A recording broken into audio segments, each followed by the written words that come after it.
নবীজি যখন দেখবে নামাজ নাই, রোজা নাই,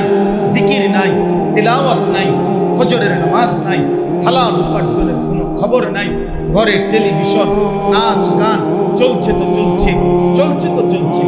আল্লাহর কসম বন্ধু, নবীজি সাল্লাল্লাহু আলাইহি সাল্লাম চোখের পানি ফেলে দিবে আর হাসরের ময়দানে উম্মতকে বলবে, উম্মত আমি সেই নবী, 23 বছর যেই নবী তোমাদের জন্য সারা রাতও আমি এশার নামাজের পরে দাঁড়িয়ে ফজরের আজান পর্যন্ত আমি চোখের পানি ফেলে তোমাদের জন্য আমি আল্লাহর কাছে মাগফিরাতের দোয়া করছিলাম। আমি সারা রাত কাঁদছি উম্মত, আমি পেটে দুটা পাথর বাঁধছি ক্ষুধার কষ্টে, আমি তায়েফের রক্তে আমার শরীর এই পরিমাণ রক্ত ঝরছে, আমার পায়ের জুতা পায়ের তালুর সাথে জমাট বাইধা আমার জুতা খুলতে পারছিলাম না, আমি উহুদের দান করা শহীদ হয়ে রক্ত ঝরিয়ে উহুদের ময়দানে পড়েছিলাম, বিনিময়ে এই আমলনামা,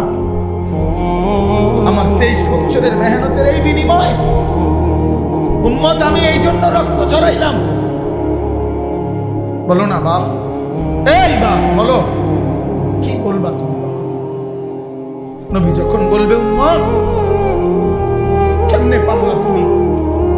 আমার 23 বছরের চোখের পানিকে এভাবে ফিরাই দিলাম, আমার তায়েফের রক্ত এভাবে ফিরাই দিলাম, আমার পেটে পাথর বাঁধা ক্ষুধার কষ্ট এভাবে ভুলে গেলাম, এটা কি আমল নামা নিয়ে আসছো?